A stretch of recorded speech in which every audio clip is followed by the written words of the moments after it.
Assalamualaikum warahmatullahi wabarakatuh. Hai adik-adik semua, kembali lagi dengan kakak di Lisvika Channel.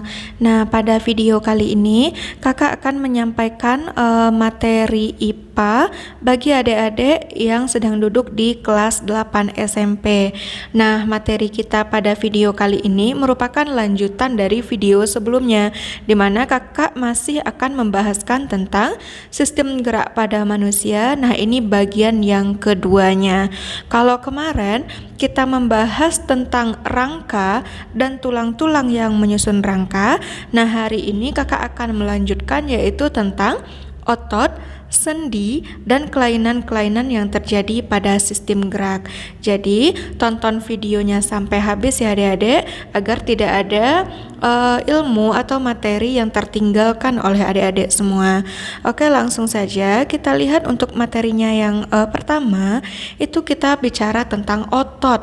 Nah, fungsi dari otot itu sebenarnya untuk apa? Nah, di sini kakak jabarkan, fungsi otot itu ada 3. Yang pertama, itu ada sebagai alat gerak aktif. Yang kedua, melindungi tubuh bagian dalam. Dan yang ketiga, dia berfungsi untuk menopang tubuh. Namun, dari 3 fungsi otot ini, yang paling sering ditanyakan pada soal-soal ujian itu biasanya yang fungsi otot sebagai alat gerak aktif. Nah, itu yang perlu kakak tekankan sekali kepada adik-adik semua. Jika rangka kemarin merupakan alat gerak pasif, sedangkan otot itu dia merupakan alat gerak aktif. Nah, sekarang kita kenali, kalau kemarin kita mengenal jenis-jenis tulang, sekarang kita mengenal jenis-jenis otot.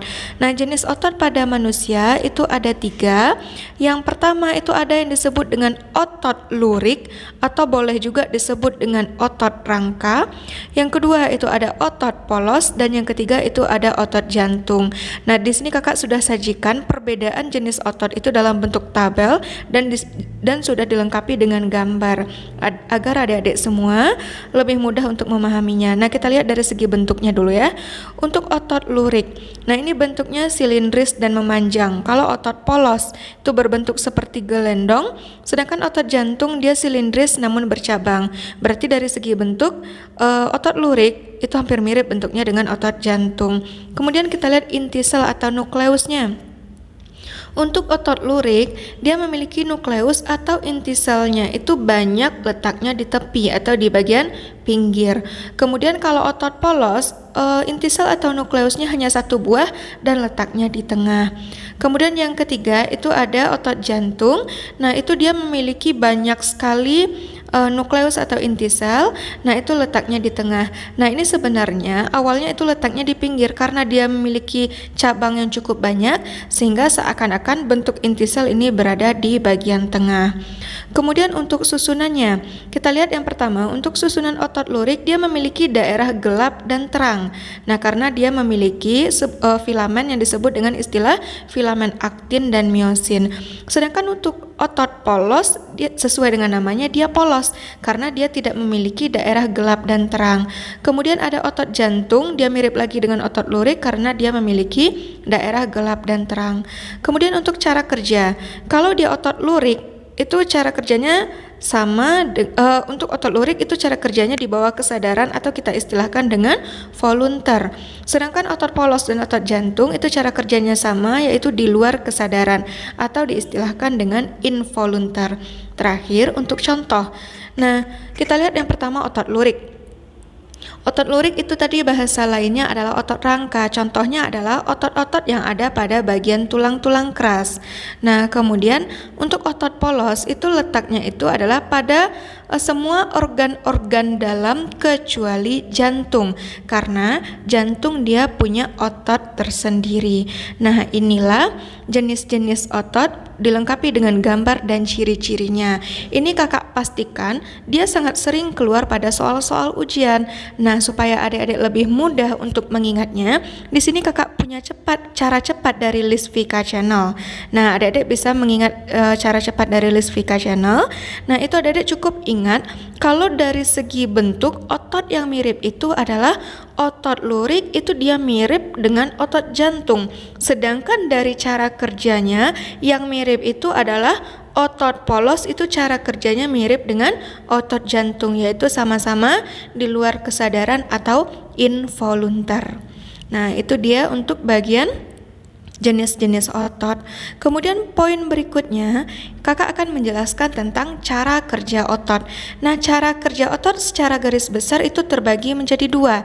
Yang pertama itu ada yang disebut dengan sinergis, yang kedua itu ada cara kerja yang antagonis. Nah, apa maksudnya? Kita lihat terlebih dahulu untuk yang sinergis. Kalau sinergis ini merupakan cara kerja di mana pasangan otot itu kerjanya saling menunjang atau saling bekerja sama. Nah, itu untuk otot sinergis.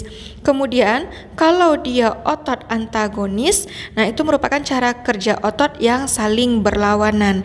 Intinya pada cara kerja otot itu pasti terjadi dua hal, ada peristiwa kontraksi, ada relaksasi.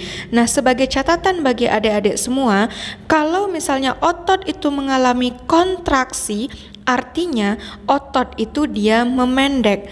Kalau sebuah otot melakukan relaksasi, kata dasarnya relax, berarti dia ototnya memanjang. Nah, ini yang betul-betul harus adik-adik ingat sekali. Nah, berikutnya di sini kakak akan memberikan tentang contoh dari gerak antagonis. Karena contoh gerak antagonis ini yang paling sering keluar di soal-soal ujian. Nah, yang pertama itu ada contoh gerak antagonis yang disebut dengan fleksi ekstensi. Yang pertama fleksi yaitu gerakan membengkokkan lengan, sedangkan ekstensi itu meluruskan lengan. Saat fleksi, nah otot bicep berkontraksi. Bicep itu yang bagian atas, berarti dia memendek, melakukan kontraksi. Sedangkan tricepsnya melakukan relaksasi. Nah, berkebalikan saat melakukan ekstensi. Pada ekstensi, bicepsnya melakukan relaksasi dan tricepsnya yang melakukan peristiwa kontraksi. Nah, berikutnya itu ada yang disebut dengan gerakan abduksi dan adduksi. Kalau dia abduksi sesuai dengan panah yang ada pada gambar, berarti gerakannya itu menjauhi sumbu tubuh. Sedangkan adduksi, gerakan kita itu mendekati sumbu tubuh. Kemudian berikutnya ada yang disebut dengan gerakan pronator dan supinator. Pronator dan supinator ini hanya terjadi pada bagian tangan saja. Kalau pronator artinya adalah gerakan menelungkupkan telapak tangan, sedangkan supinator itu adalah gerakan menengadahkan telapak tangan. Nah, yang terakhir itu ada gerakan elevasi dan depresi. Kalau elevasi ini adalah gerakan kepala itu arah ke atas, sedangkan depresi itu adalah gerakan kepala itu menuju ke arah bawah. Nah, inilah contoh-contoh dari gerak antagonis yang kakak pastikan ini sangat-sangat sering keluar pada soal-soal ujian. Oke, bisa difahami ya adik-adik. Nah, berikutnya kita bahas untuk poin berikutnya itu ada tentang sendi. Nah, sendi atau persendian artinya adalah hubungan antara dua tulang atau lebih. Nah, secara garis besar, sendi itu kita bagi menjadi tiga. Yang pertama, ada yang disebut dengan istilah sinartrosis.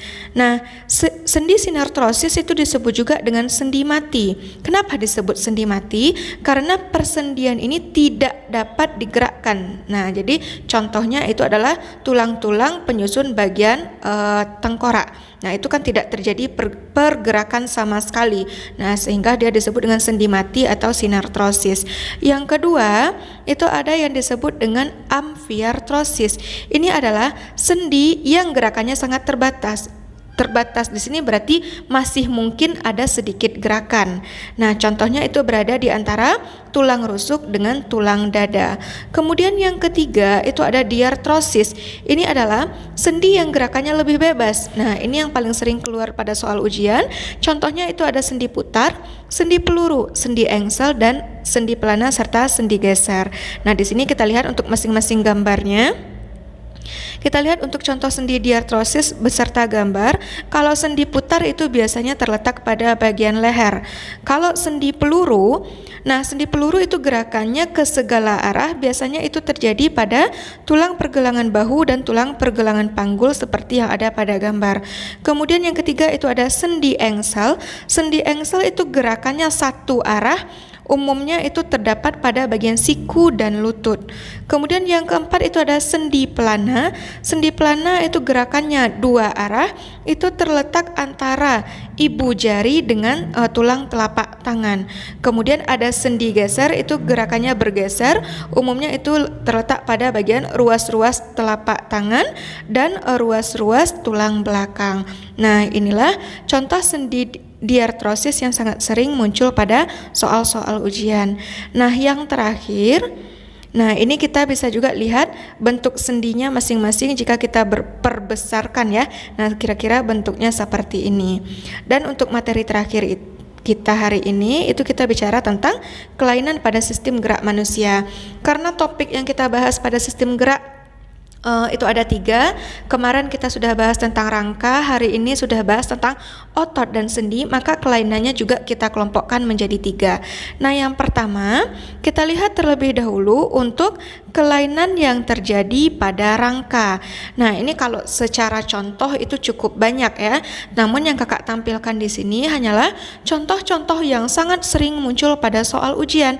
Yang pertama itu ada istilahnya fraktura atau fraktur, atau dalam bahasa keseharian kita sebut dengan peristiwa patah tulang. Nah, itu seperti pada gambar.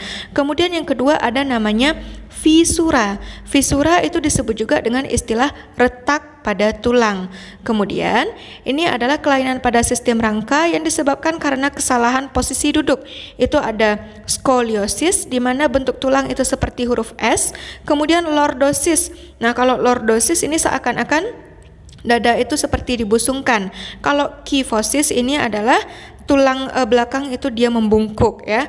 Nah, ini skoliosis, lordosis dan kifosis ini adalah kelainan pada bagian rangka atau ruas tulang belakang kita yang disebabkan karena kesalahan pada posisi duduk.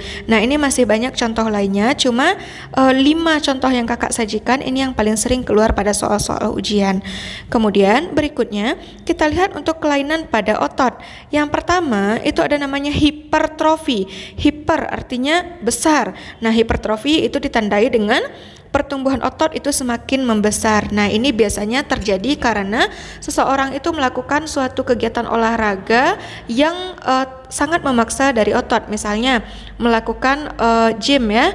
Nah, jadi di sini seseorang itu olahraga dengan mengangkat beban yang berat, tapi untuk pelatihannya itu sangat dipaksakan sehingga dapat menyebabkan otot itu terlalu besar. Kita istilahkan dengan hipertrofi. Kebalikannya dengan atrofi, otot itu semakin mengecil sehingga karena otot tadi berperan sebagai alat gerak aktif, kalau otot itu mengecil atau atrofi sehingga seseorang itu tidak kuat untuk menopang tubuhnya. Kemudian ada stiff atau kaku leher, kemudian ada tetanus. Nah, berikutnya itu kita lihat kelainan yang ada pada bagian sendi. Nah, yang pertama itu ada namanya dislokasi sendi. Dislokasi artinya terjadi pergeseran pada jadi di sini terjadi pergeseran dari tulang yang terlepas dari bagian sendi. Nah, itu kita istilahkan dengan dislokasi pada sendi. Nah, kemudian ada yang disebut dengan radang sendi atau dikenal juga dengan istilah artritis. Nah, ini adalah peradangan yang terjadi pada satu atau beberapa sendi sehingga menyebabkan sendi itu menjadi kaku dan sulit untuk digerakkan. Nah, inilah beberapa contoh dari kelainan pada bagian sendi, pada bagian rangka dan pada bagian otot yang sangat sering sekali muncul pada soal-soal ujian.